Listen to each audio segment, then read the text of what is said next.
মৃত্যুর পর ফেরেশতারা লাশের সাথে কি করে?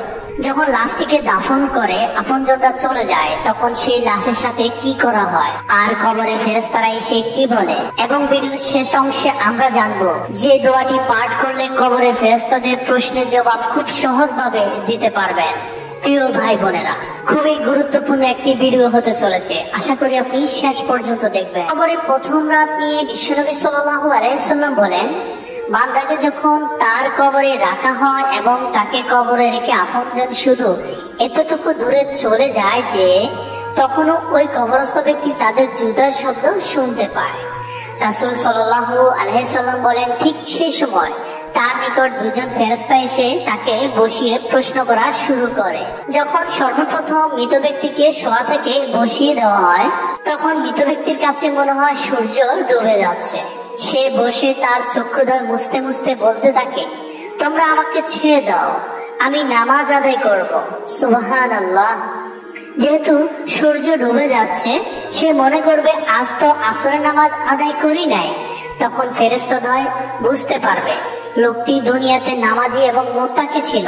ফেরেশতাগণ তখন তাকে বলবে, আপনি এখন কবরের জগতে, এখানে নামাজ রোজা কিছুই নেই, সুতরাং আপনি আমাদের প্রশ্নের উত্তর দিন। এবার ফেরেশতাগণ লোকটিকে প্রশ্ন করতে থাকবে, মান রাব্বুকা, তোমার রব কে? যদি সে ব্যক্তি নেককার হয় তবে সে উত্তর দেবে, রব্বি আল্লাহ, আমার রব আল্লাহ, সে আল্লাহ যাকে আমি দুনিয়াতে একটি মুহূর্তের জন্য ভুলে যাইনি। তারপর ফেরেশতারা প্রশ্ন করবে, মান দীনুকা, তোমার দিন কি, তোমার জীবন ব্যবস্থা কি? যদি সে ব্যক্তি নেককার হয় তবে বলবে, দিনী আল ইসলাম, আমার দিন হচ্ছে ইসলাম, যার উপর সদা আমি অটল থাকার চেষ্টা করেছি, কখনো বিচ্যুতি হলে ইস্তেগফার করেছি। তখন ফেরেশতাদ্বয় মুস্কি হেসে প্রশ্ন করবে, মান হাযার রাসূল, এই ব্যক্তিকে?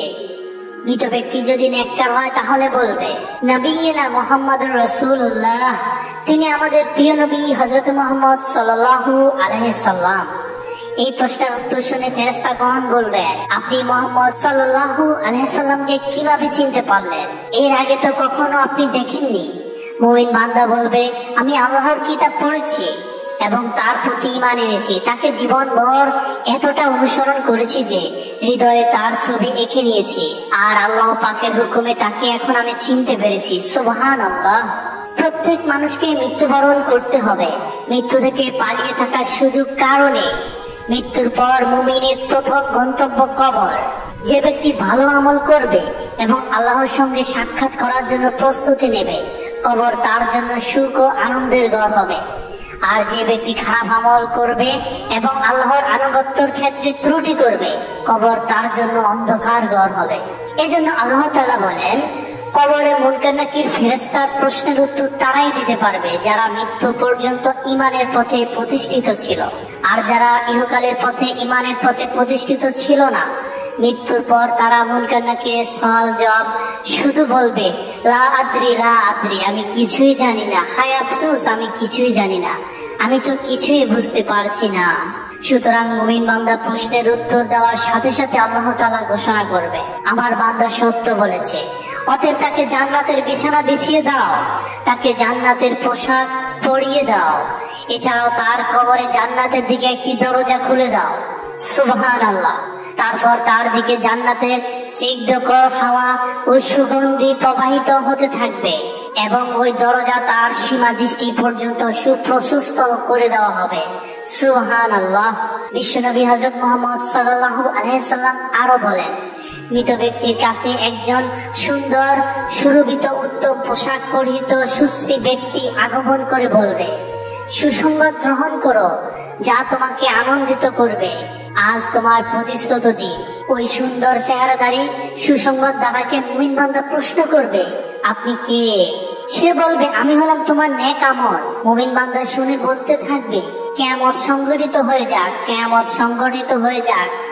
হাদিসটি মুসনাদে আহমদের। কেননা সে জানে প্রকৃত জান্নাত কিয়ামত দিবস সংঘটিত না হওয়া পর্যন্ত পাওয়া যাবে না। তখন ফেরেশতাগণ বলতে থাকবে, আপনি ঘুমান। মুমিন বান্দা বলবে, আমি আমার পরিবারের কাছে যেতে চাই, তাদের এই সুসংবাদ জানিয়ে দিতে চাই। ফেরেশতাগণ আবার বলবে, আপনি ঘুমান।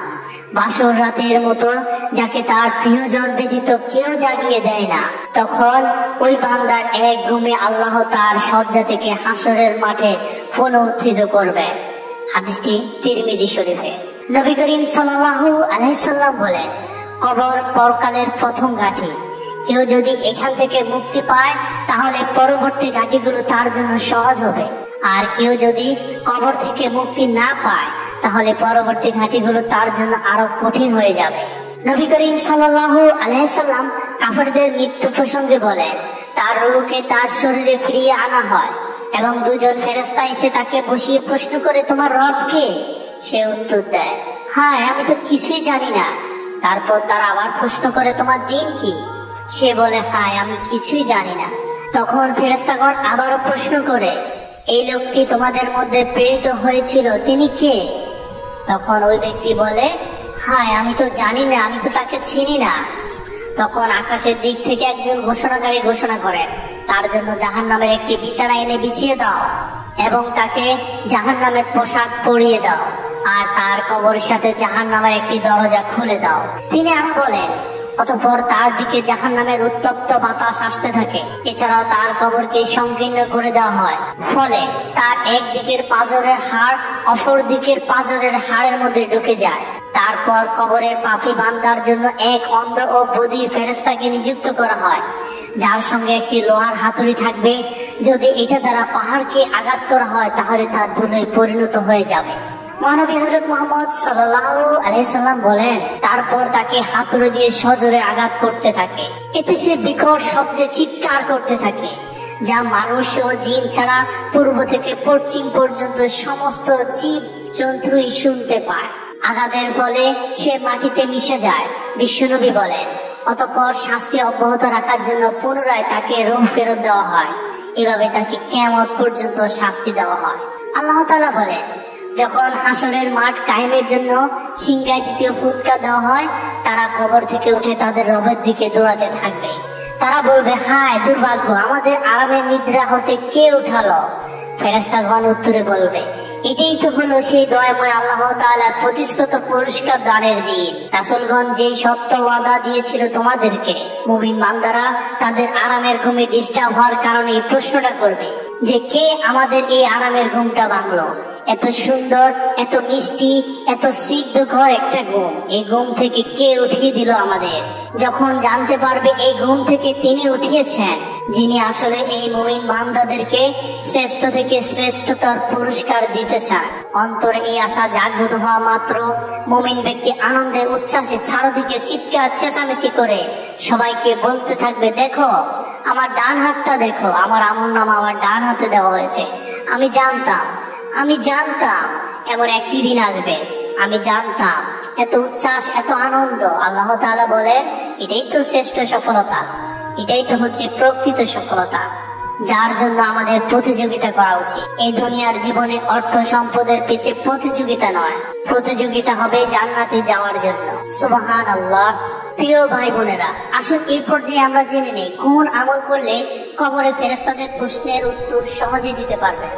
আমরা একটি দোয়া শিখে নেব। যে ব্যক্তি প্রতিদিন এই দোয়াটি পাঠ করবে তার জন্য আল্লাহ তাআলার পক্ষ হতে অনেক রহমত বর্ষিত হবে। তো এই দোয়াটি একটি বিশেষ উপায়ে পাঠ করতে হবে। এই দোয়াটি পাঠ করলে তিনটি সুবিধা পাওয়া যায়। এক নম্বর হচ্ছে, দোয়াটি পাঠ করলে আল্লাহ তাআলা থেকে ওই ব্যক্তির রিজিকের পেরেশানি আল্লাহ তাআলা দূর করে দেবেন এবং কবরের ফেরেশতাদের প্রশ্নের জবাব খুব সহজেই দেওয়া যাবে। প্রিয় ভাই বোনেরা, দোয়াটি স্ক্রিনে দিয়ে দেওয়া হলো, আপনারা লিখে রাখবেন এবং মুখস্থ করে ফেলবেন। দোয়াটির উচ্চারণ হচ্ছে, লা ইলাহা ইল্লাল্লাহ আল মালিকু হাক্কুল মুবিন মুহাম্মাদুর রাসূলুল্লাহ as-সাদিকুল আদিল আমিন। আপনি প্রতিদিন এই দোয়াটি পাঠ করলে ইনশাআল্লাহ আপনার কবরে ফেরেশতাদের সওয়াল জবাব সহজেই দিতে পারবেন। সুবহানাল্লাহ।